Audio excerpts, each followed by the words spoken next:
जहां सूर्य नहीं है लेकिन कोटि सूर्यों का प्रकाश है, चंद्रमा नहीं है लेकिन चंद्रमा की चांदनी जैसी चांदनी जहां छिटक रही है, कोई अग्नि कोई दीप नहीं है और करोड़ों दीप जहां जल रहे हैं। मैं तुम्हें उधर ले चलना चाहता हूं जो मेरा धाम है, जहां कोई पीड़ा नहीं, कोई दर्द नहीं, कोई बुढ़ापा नहीं, कोई रोग नहीं, कोई निर्धनता नहीं, कोई अशक्त रूप नहीं, जहां संपन्नता है, जहां परम शांति, परम सौभाग्य, परम आनंद, जहां पूर्ण निरोगता, जहां पूर्ण रूप से निर्भयता। और ध्यान रखिए कि मनुष्य यही चाहता है। मनुष्य चाहता है कि ऐसा कुछ धन मिल जाए कि फिर निर्धनता जीवन में ना हो, गरीबी का दुख देखना ना पड़े, दूसरों का मोहताज ना होना पड़े, किसी के आगे गिड़गिड़ाना ना पड़े, आंख में आंसू ना हो, सदा के लिए मुस्कान मिल जाए, इतना ऊपर उठा दे कि फिर नीचे गिरने की उम्मीद ना हो, और ऐसी शक्ति दे कि किसी के सामने अशक्त अनुभव न करो। मैं चाहता हूं इतना अनंत अनंत प्रेम जिसे पाने के बाद मुझे पूर्णता अनुभव हो और मैं समझूं अब किसी और रिश्ते की जरूरत नहीं, तुझे पा लिया तो सब कुछ पा लिया, तुझसे बढ़कर कोई रिश्ता दुनिया में नहीं। वही रिश्ता तो परमात्मा का है। आदमी यही चाहता है कि ऐसा बड़ा ऊंचा पद मुझे मिल जाए, उससे बड़ा कोई पद नहीं होना चाहिए, वो आखिरी शिखर हो। मैं वहां पहुंच जाऊं कि जहां ईर्ष्या द्वेष भी खत्म हो जाते हैं, जहां प्रतिस्पर्धा भी खत्म हो जाती है। कवियों ने अपने ढंग से लिखा, इस पथ का उद्देश्य नहीं है श्रांत भवन में टिक रहना, जिंदगी का मार्ग ये नहीं है कि कहीं किसी पड़ाव पर पहुंचकर विश्राम लेने लग जाएं और कहें बस यहीं तक पहुंचना था। इस पथ का उद्देश्य नहीं है श्रांत भवन में टिक रहना, किंतु पहुंचना उस सीमा तक जिसके आगे राह नहीं, जहां जाने के बाद सारे रास्ते खत्म हो जाते हैं, सारे रास्ते जहां आकर मिल जाते हैं। जिंदगी को वहां पहुंचाना चाहिए और वो मार्ग जहां जाकर संपन्न होता है वहां धाम परमात्मा का धाम है, वहां तक पहुंचना है। उस ऊंचाई तक, उस शिखर तक पहुंचने के लिए ही हमें जन्म दिया गया है। इसलिए हमारे प्राणों से ये पुकार उठनी चाहिए अपने परमात्मा के चरणों में बैठकर कि मुझे मेरा मार्ग सुझाओ, मेरी पहचान मुझे दो, भूल गया हूं, मुझे फिर से मेरी याद दिलाओ। मेरे प्यारे, मेरे परमात्मा, मेरे मित्र, मेरे सखा। अर्जुन सखा ही कहता है अपने गोविंद को।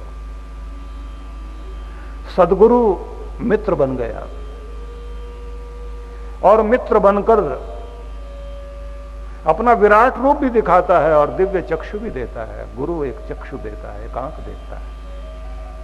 उस आंख से जब संसार आप देखते हो तो संसार कुछ और नजर आता है। गुरु के द्वारा दी गई दृष्टि से संसार कुछ अद्भुत नजर आता है। और ये ध्यान रख लेना, आसमान में सितारे हों लेकिन ऐसा व्यक्ति जिसके हृदय में परमात्मा का प्रकाश उतर आया, वो भी एक सितारा ही बन जाता है। उसके अंदर भी प्रकाश उसी तरह से प्रकाशित होने लग जाता है। उसके अपने अंदर के प्रेम का स्पर्श आसपास के लोगों में जैसे जैसे होता है, उनको भी ठंडक मिलनी शुरू हो जाती है, शांति आनी शुरू हो जाती है। ऐसे सौभाग्यशाली भक्त लोग जिस घर में होते हैं, 24 पीढ़ियां तरती हैं उनकी। पुरानी पीढ़ियां तार गए, अगली पीढ़ियों को भी तार गए। उस स्थान का कल्याण कर दिया जिस जगह जन्म लिया।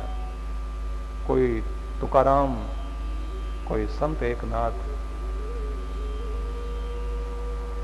किसी घर में जन्म ले कोई पुरंदरदास, कहीं सहजोबाई, कहीं दयाबाई, कहीं रमाबाई, कहीं मीराबाई, कहीं कर्माबाई, किसी घर में जन्म ले, उनकी पीढ़ियां तर जाएंगी। आसमान से जैसे सितारे नीचे उतर आए हों, ये सितारे कोई और नहीं होते, परमात्मा के लाडले भक्त ही हुआ करते हैं, जिनका जीवन भक्ति बन जाता है। कोई थोड़ा सा धन माल पाकर खुश है, कोई मकान बनाकर खुश है, कोई रिश्ते जोड़कर खुश है, लेकिन वो सबसे ज्यादा खुश है जिसका रिश्ता परमात्मा से जुड़ गया, जिसका संबंध जुड़ गया। इसलिए जैसे जैसे प्रभात में आसमान में लाली आनी शुरू हो, दिशाएं अंधेरे से भरी हैं और आसमान में तारे अपनी बारात समेटने में लगे हैं। आसमानों से उतरती हुई ओस की बूंदें घास पर मोती बनकर जब चमक रही हों, ठंडी धीमी धीमी वायु समीरण करते करते जब पत्तों में सरसराहट पैदा कर रही हो, मंदिर में अभी घंटे बजे नहीं, शंख ध्वनि हुई नहीं, पूरी दुनिया आलस्य में सोई पड़ी है। पूरब दिशा के माथे पर एक लाली मां का तिलक उभरा है और कोई परमात्मा का लाडला परमात्मा के प्यार में विवल होकर अपना स्नान आदि करने के बाद आसन और माला संभालता है और जिह्वा पर नाम बसाते बसाते वो जिह्वा पर उतरा हुआ नाम धीरे धीरे प्राणों में उतरता है, प्राणों से मन में, मन से बुद्धि में, बुद्धि से चित्त में, चित्त से आत्मा में, और धीरे धीरे अंतर में अनुभव करता है दुनिया तो नहीं है अंदर, लेकिन दुनिया का मालिक अंदर आ गया है। कबीरा मन निर्मल भया, जैसे गंग का नीर पवित्र हो गया मन। पाछे पाछे हरि फिरे, कहत कबीर कबीर। अब भगवान पीछे पीछे है, देव शक्तियां आसमानों में आती हैं प्रभात में। लाडला प्यारा परमात्मा का जागे सुबह। सेहत मांगोगे तो सेहत मिलेगी, शांति मांगोगे तो शांति मिलेगी। धन की कमी है तो बैठो, धन से धन्य हो जाओगे। और भक्ति मांगते हो, जन्म सुधर जाएगा।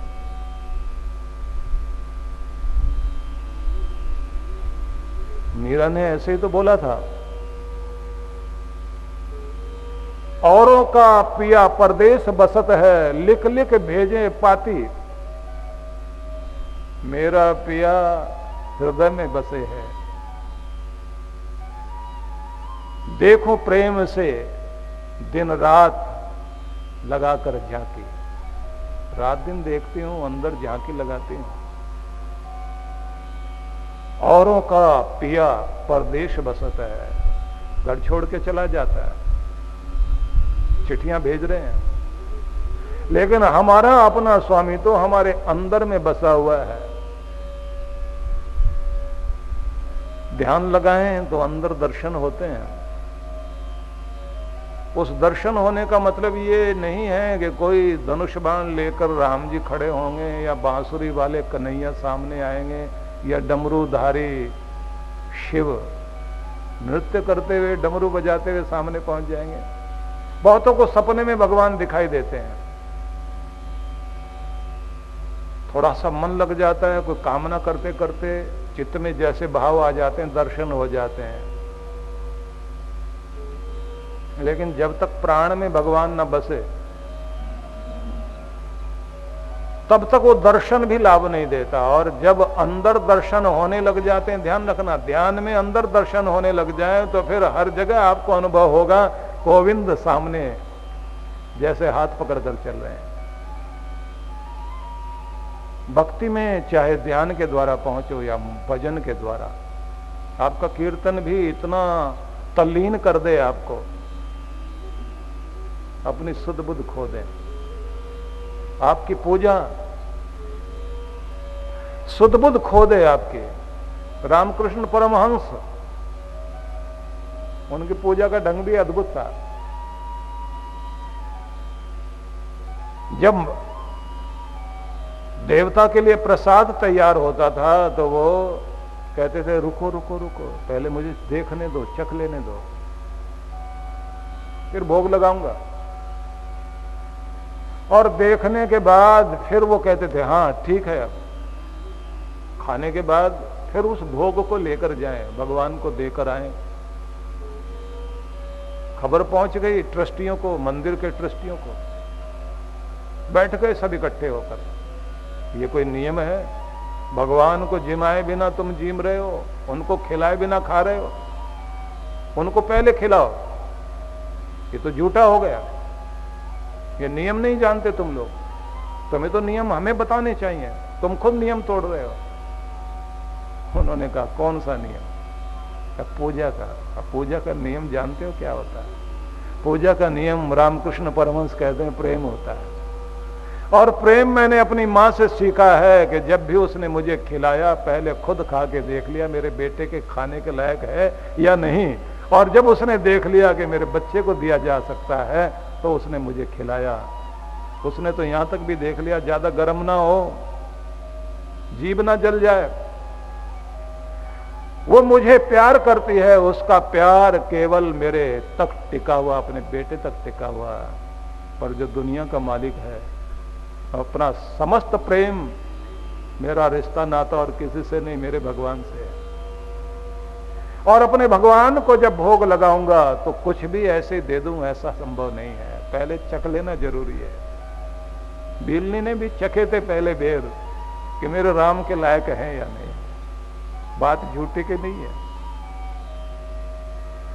उस पेड़ को चख लिया कि इस पेड़ के ये फल थोड़े से ज्यादा पके हुए हों, थोड़ा सा उसमें से तोड़ के मुंह में डाल लिया उसने।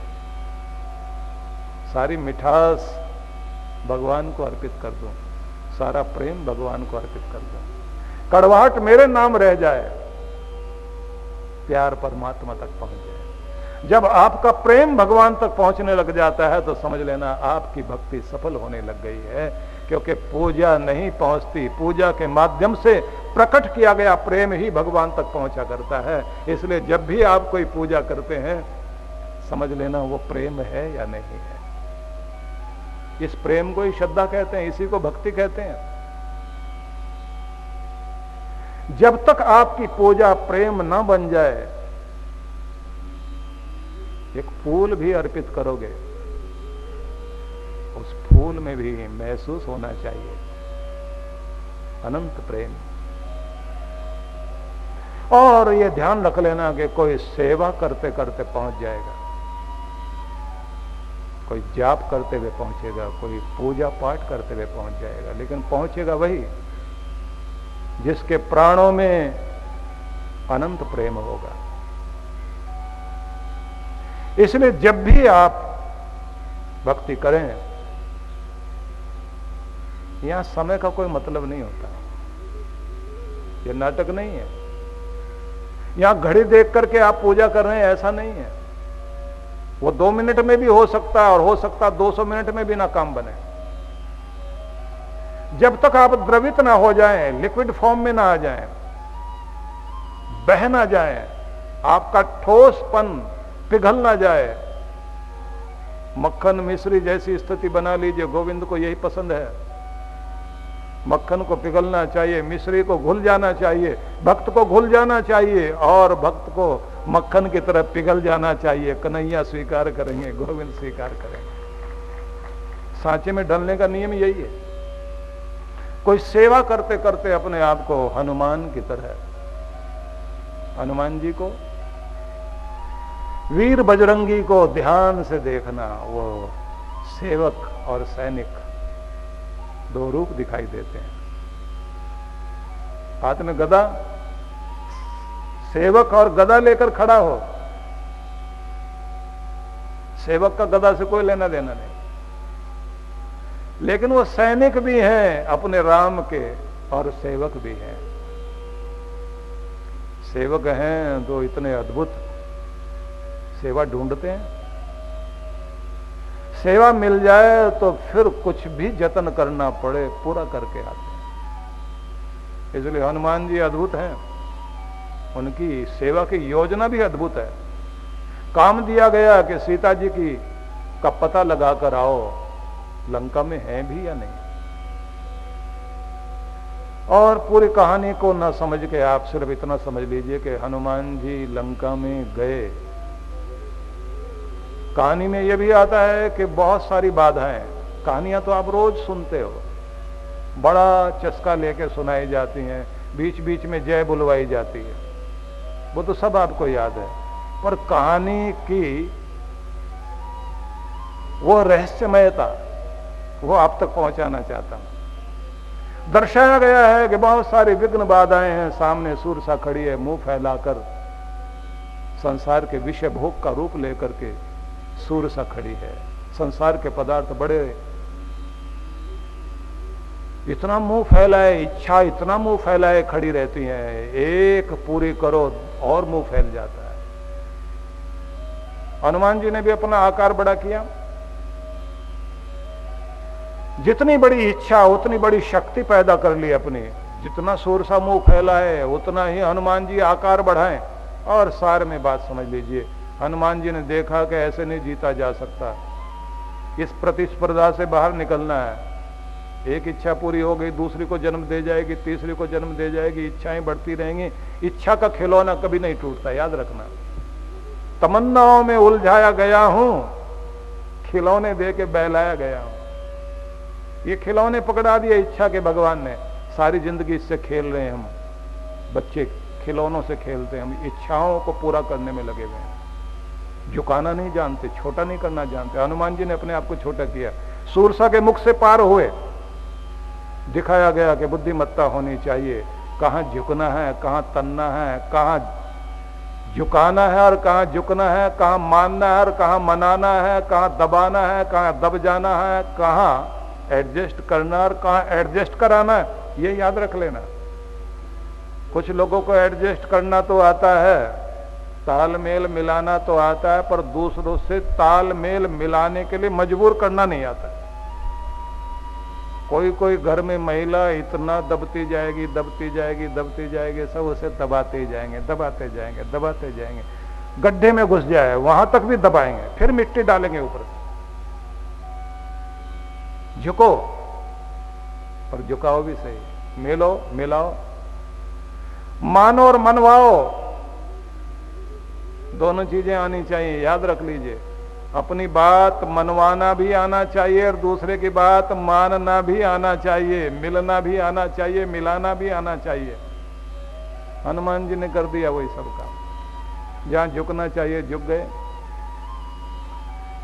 जहां छोटा बनना चाहिए था छोटा बने। उनको लगा कि समय खराब नहीं करना, पार हुए और आगे बढ़ जाते हैं जल्दी जल्दी में। अब जो मैं समझाना चाहता हूं, जो विषय था, हनुमान जी गए, उनका प्रबंधन, उनका मैनेजमेंट अद्भुत, कम खर्च लगे वैसे तो, पर वो राजनीति हो जाएगी, मैं वहां नहीं जा रहा हूं। हनुमान जी ने सीता जी का पता लगाने के लिए पहले तो राजा रावण के महलों में पहुंचे और वहां जगह जगह देखा और महसूस हुआ कि यहाँ के श्रृंगार में, यहाँ के रहन सहन में, यहाँ की शैली में जो महिलाएं हैं वो सीता जी नहीं हो सकती। वाल्मीकि रामायण में जैसे आगे वर्णन आया कि रात बीत गई, सुबह होने लगी तो सूरज का आगमन था, पक्षियों का कलरव, जैसे अभी भी हम लोग सुन रहे हैं, पक्षी चहचहा रहे हैं, बहुत बोलते हैं थोड़ी देर तक ये लोग, और उसके बाद अपने पंख सिकोड़ कर घोंसलों में चोंच अपने अंदर समेट कर शांति में उतर आते हैं। पूरी प्रकृति ऐसा ही करती है। और सूरज जैसे ही आता है तो सबके अंदर फूल खिलने लग जाते हैं, पत्तियां फैलने लग जाती हैं, तालाब में लहरें देखने लग जाते हैं हम लोग, और किसी झील में एकाएक खिला हुआ कमल उसकी शोभा बनकर शोभान्वित होने लग जाता है, पूरा वातावरण बदल जाता है। सूरज आया है तो पल्ले में पड़ा हुआ बच्चा भी अपने पांव चलाने लग जाता है, साइकिलिंग शुरू, एक्सरसाइज शुरू, जागृति आ जाती है। हनुमान जी ने देखा कि आसमान में लाली आ गई है, ये समय है जहां हमारी परंपरा के लोग, आर्य संस्कृति के लोग, देव संस्कृति के लोग सुबह उठकर अपनी साधना में, अपने ध्यान में बैठा करते हैं। और कैसी जगह बैठना चाहिए? उपहरे गिरिनाम संगमे च नदीनाम धिया विप्रोवजायत।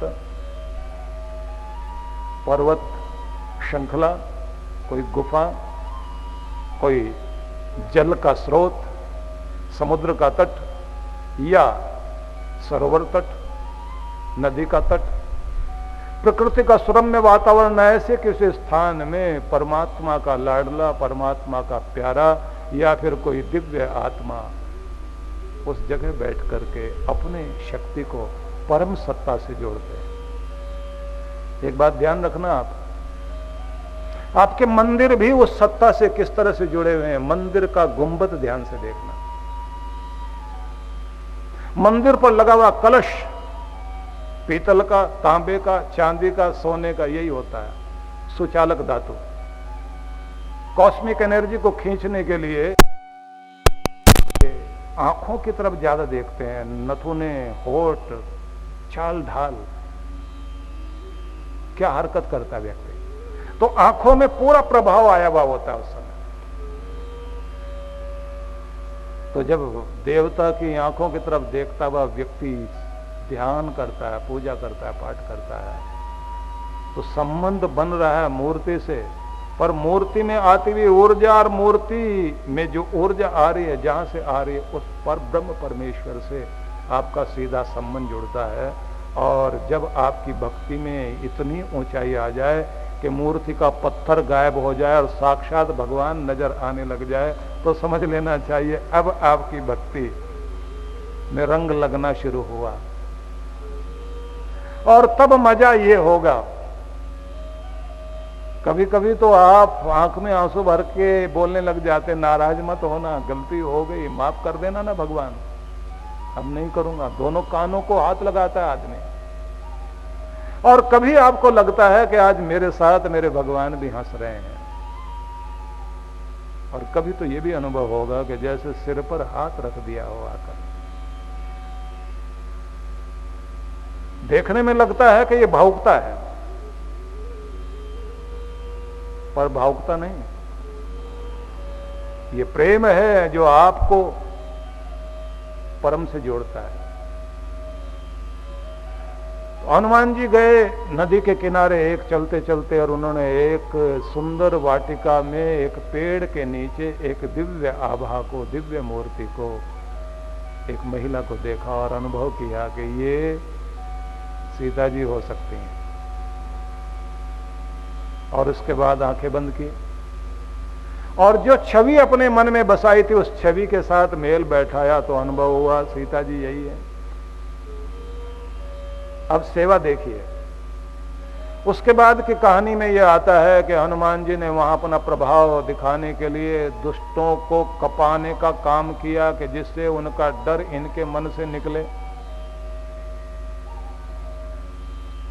रावण की लंका में भी आग लगाई, रावण को भी डरा दिया और पूरी लंका के अंदर एक खलबली पैदा करके यह समझा दिया कि अभी तो एक आया है, अगर सारे आ गए तो क्या होगा।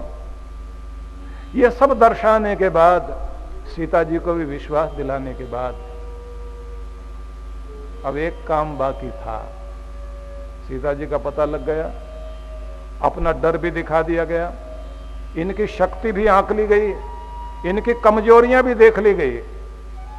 अब एक काम बाकी है, मेरे राम को सफलता कैसे मिले। कोई अंदर का आदमी भी मिलना चाहिए, उसी से तो बात बनेगी। तो ढूंढ लिया कि सारी लंका में एक ही सीता जी की निशानी लेकर आए। तो उनकी टीम, जो उनका दल था, जो समुद्र किनारे बैठा हुआ था, उसको साथ लिया और कहा भाई हम लोग सफल हो गए, तुम लोग साथ चलो। और राम जी के पास जाकर कहते हैं हमारे दल के द्वारा, मतलब मेरी टीम के द्वारा कार्य संपन्न हो गया, सीता जी का पता लगाकर हम लोग आ गए। बस विनम्रता से हाथ जोड़ के खड़े हो गए। ये नहीं कहा कि ये सब निकम्मे यहीं बैठे रह गए, साथ कोई गया नहीं, मुझे आगे कर दिया राक्षसों के और मैं ही अकेला सब करके आया हूं। हनुमान जी ने ये नहीं किया, अपनी टीम को सम्मान दिया। करे खुद और अपनी टीम को सम्मान दे, उसकी टीम उसके लिए मरने मिटने को तैयार रहती है। हनुमान जी को जोड़ना आता है, सबको मान देना आता है, मिठास बांट दी कड़वाहट के लिए। ये मैनेजमेंट है। सबको जोड़ के रखना, घर को जोड़ के रखना आसान बात नहीं है। और उसके बाद धीरे धीरे धीरे धीरे जैसे राम जी को पता लगा हनुमान क्या है, मुंह से निकल गया तुम मम प्रिय भरत संभाई। हालांकि मेरा विषय रामायण की कथा करना नहीं है। रामायण की कथा के लिए अलग तरह के व्यक्तित्व हैं, लेकिन मैं आपको बता रहा हूं कि सैनिक भी और सेवक भी, प्रबंधक भी, हनुमान जी क्या है? ज्ञानी नाम अग्रगण्यम, ज्ञानियों में अग्रणी, बहुत समझदार, बहुत बुद्धिमान। पर सेवक को देखकर लगता नहीं ये बहुत बुद्धिमान होगा, क्योंकि सेवा वाली जगह खड़ा हुआ है, जहां ड्यूटी लगा दी वहीं खड़ा है। लेकिन सच्ची सेवा करने वाला कोई व्यक्ति हो तो यह ध्यान रखना, समाधि किसी किसी की लगा करती है, पर सेवा तो सब कोई कर लेता है। पर सेवा को अगर कोई भक्ति बना ले तो हनुमान जी की तरह उसकी भक्ति सफल हो जाती है। जैसे राम जी ने हनुमान को अपना लिया। आपको भी सेवक बनो, साधक बनो, मंत्री बनो ना बनो, भगवान के संतरी जरूर बन जाओ। कुछ लोग तो संतरी नहीं होते, संतराई होते हैं, खटास पैदा करेंगे जरूर। सार में इतना समझ लीजिए, जो अवसर मिला हो उसे खूबी से पूरा करने की कोशिश करें, आपकी भक्ति सफल हो जाएगी। इसलिए कहते हैं कि सुधरना नहीं चाहते, सुधारने को तैयार, तो भक्ति से दूर। कितने सारे लोग होते हैं सीखते नहीं, सिखाने के लिए हमेशा तैयार। और कुछ तो ऐसे होते हैं वो कहते हैं समझा तो देंगे हम लोग, बढ़िया से समझा देंगे, पहले हमें ये समझाओ कि समझाना क्या है, बढ़िया समझा देंगे हम। उनसे कोई पूछे तो मैं समझते हो, बोले हम समझे ना समझे, पर समझाना बहुत आता है हमको। बस इनसे बचो आप। जो समझे नहीं और समझाने लग जाए, जो सुधरे नहीं और सुधारने लग जाए, जो माने नहीं और मनवाने लग जाए, समस्या सारी यही है। बिना सम्मान दिए सम्मान पाना चाहते हो और बिना मूल्य चुकाए सुविधा भोगना चाहते हो और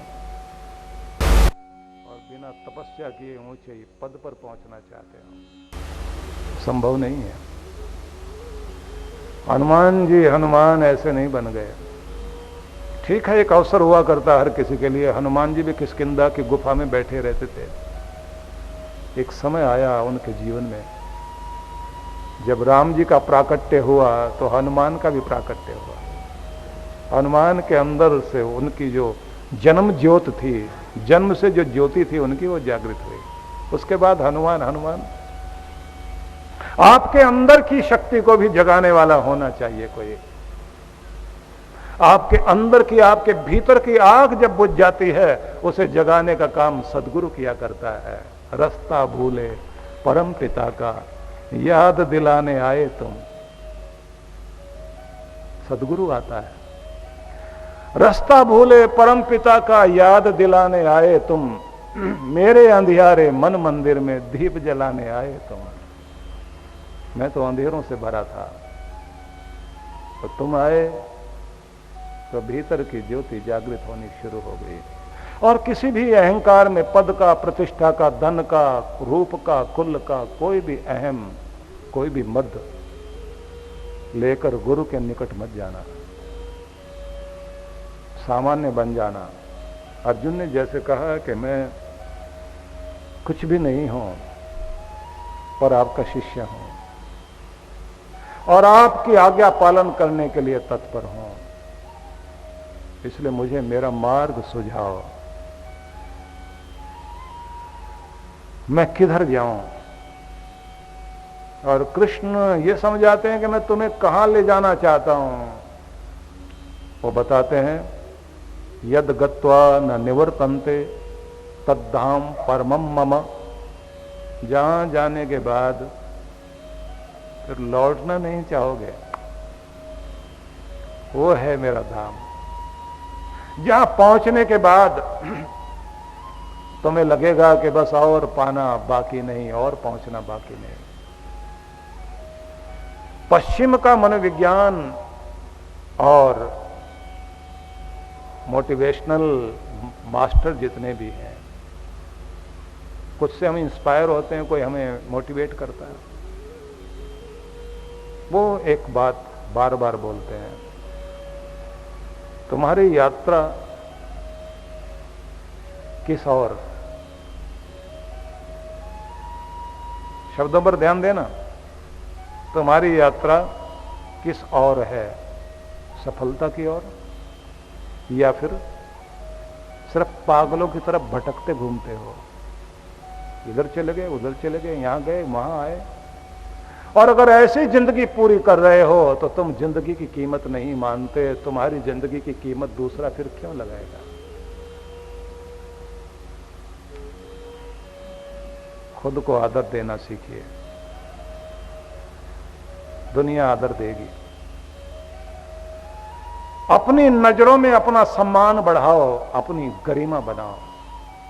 इसलिए मैं भी एक बात कहा करता हूं, वे जो तुम्हें हर पल नीचा दिखाना चाहते हैं, वे लोग जो तुम्हारी आलोचना करते हैं, वे लोग जिनको तुम्हारी निंदा करने की फुर्सत है, वे लोग जो आपकी राह में बाधा हर समय डालते हैं, अगर चाहते हो कि वो दूर हो जाएं, तो पहला काम ये करो कि खुद को ऊंचा उठाना शुरू करो, खुद को योग्य बनाना शुरू करो। अपनी नजरों में पहले ऊंचा उठो और अपनी कल्पना में अपने आप को वहां बैठाओ जहां तुम बैठना चाहते हो, और फिर उसकी कोशिश करो। जिस दिन तुम्हारे अंदर ये आकर्षण पैदा हो जाएगा, उस दिन तुम्हें मान देने वाले लोग आगे आ जाएंगे और अपमान करने वाले दूर भागने शुरू हो जाएंगे। इसलिए अपने आप की गरिमा तो समझो।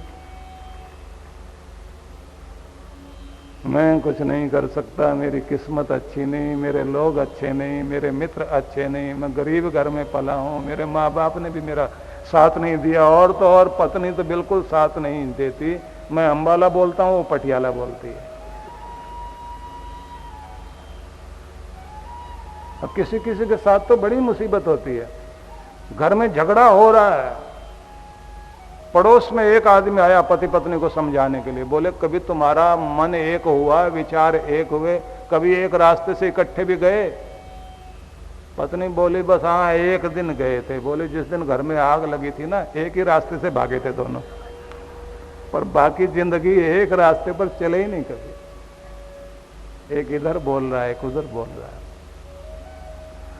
जो कुछ कहेगा पति पत्नी ने सीधा उल्टा कहना है।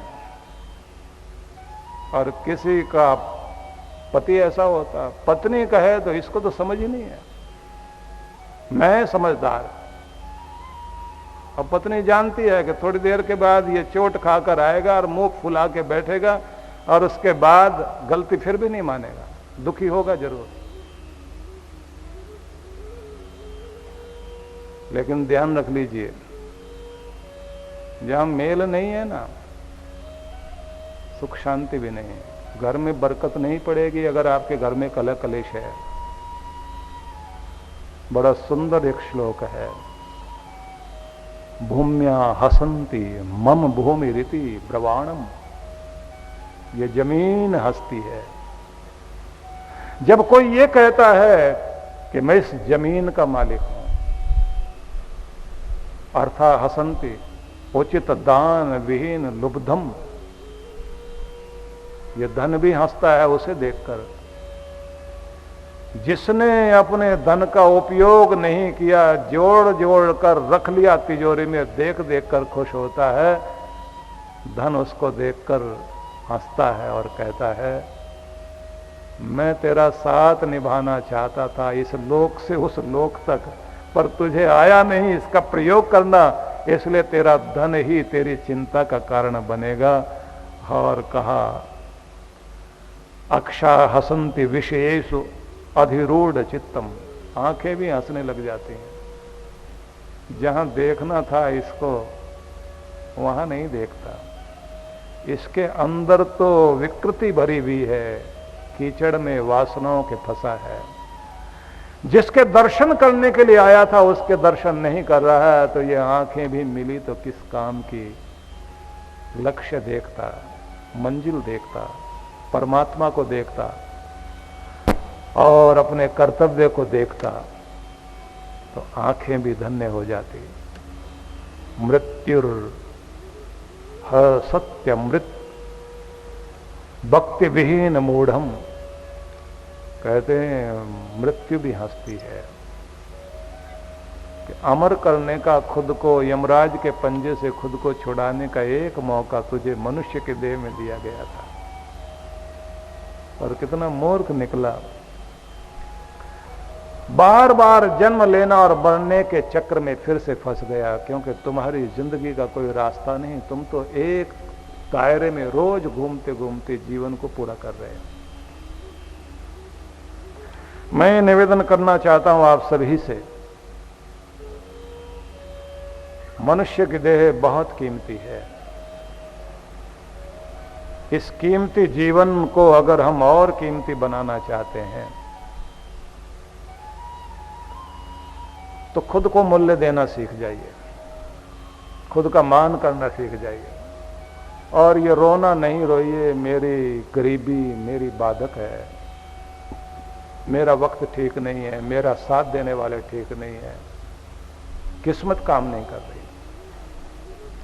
अगर आपके अंदर हिम्मत है और आप अपने अंदर की बुझी हुई आग को जगाने के लिए तैयार हैं, और आपको बुझी हुई आग को जगाने वाला सदगुरु आपके जीवन में है, और आप सदगुरु के साथ जुड़े रहते हैं, तो आपकी आग कभी बुझेगी नहीं। दुर्भाग्य कितना भी हो सौभाग्य में बदलेगा जरूर, और मुसीबतें कैसी भी हों आप उनके पार निकलोगे जरूर। इसलिए टैगोर की प्रार्थना को याद करना,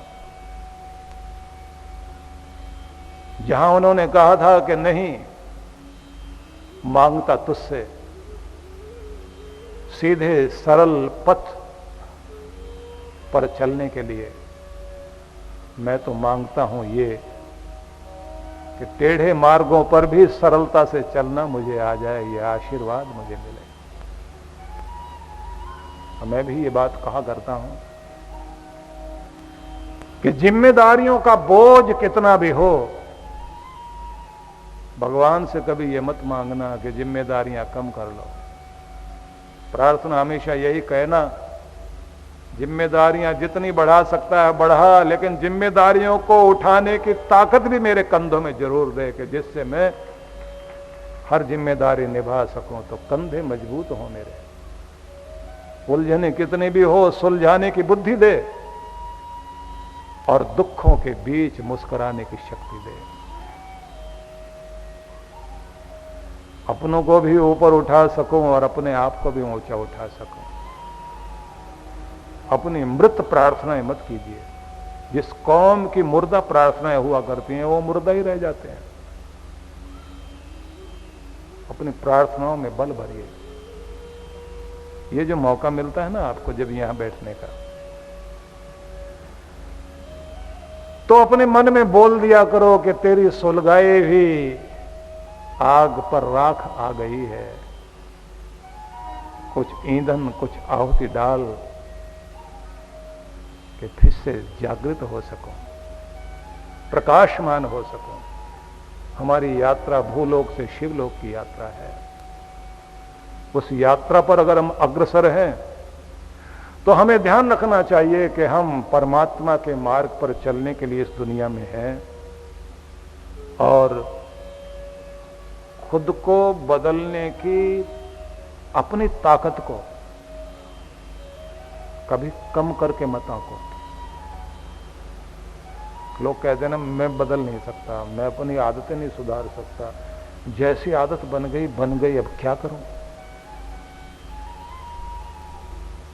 लेकिन ऐसा नहीं। हम दूसरों को बदलने में समझते हैं कि बहुत आसान है, दूसरों के लिए सोचते हैं सुधरना बहुत आसान, पर यही चीज जब अपने लिए हम टटोलते हैं कहते बड़ा मुश्किल, और आखिर में कहने लग जाते हैं अब तो जैसे बनना था बन गए, अब तो आगे जाके अगले जन्म में कुछ होगा, अब नहीं संभव है। कभी आप हरियाणा पंजाब की तरफ जा रहे हो तो गाड़ी के पीछे लिखा होता है ये तो ऐसे ही चलेगी, और उनकी भाषा होती ये तो यूं ही चलेगी। मतलब ये है कि ये गाड़ी तो ऐसे ही चलेगी, तुम्हारे पीछे हॉर्न बजाने से कुछ नहीं होगा। और कुछ तो सीधा ही सीधा लिख देते हैं, हम नहीं सुधरेंगे।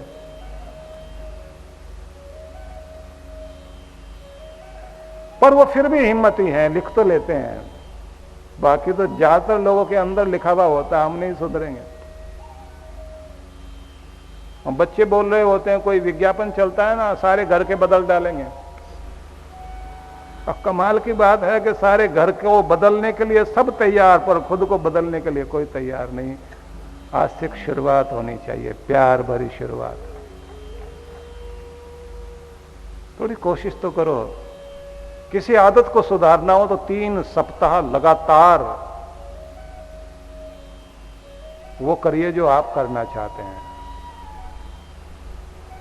और जिस चीज को हटाना चाहते हैं उसके प्रति मन में वैराग्य पैदा करो, और 6 सप्ताह अभ्यास करके देखिए, पूरे बदल जाओगे आप। एक परंपरा है हमारे देश के, पूरा व्यक्ति का व्यक्तित्व बदला जा सके तो उसको कहते हैं चांद्रायण तप।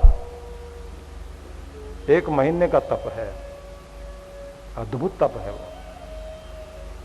पूर्णमासी से पूर्णमासी तक का तप होता है। उसमें यही करना होता है कि आपके पंचभूतों की शुद्धि हो। जब आप बैठे हुए हों, साधना कर रहे हों, मैं तन नहीं हूं, शरीर नहीं, प्राण भी नहीं, मन भी नहीं हूं, मैं चित्त भी नहीं, मैं अहम तत्व भी नहीं। जिस नाम से मुझे जाना जाता है मैं ये भी नहीं हूं। मैं चैतन्य चैतन्य चैतन्य चैतन्य। और ये शरीर आवरण, ये धन साधन, यात्रा पूरी हो सके सुख से, इसके लिए दिए गए ये रिश्ते तुम्हारी परीक्षा के लिए और तुम्हारे प्रेम को बढ़ाने के लिए दिए गए। ये संसार परीक्षण के लिए दिया गया। मैं चैतन्य हूं, इस राह पर अकेला, मेरे साथ मेरा सदगुरु, मेरा लाइफ कोच, मेरे जीवन का रक्षक मार्गदर्शक मेरे साथ, मेरी यात्रा परम की ओर। बोल रहा है व्यक्ति, और धीरे धीरे धीरे धीरे उसके अंदर की मलिनता घट रही है, टूट रही है, टूटती जा रही है। परिणाम देखिए, लगता है पीछे जैसे न जाने कितने आवरण, कितनी मैल छूट रही है।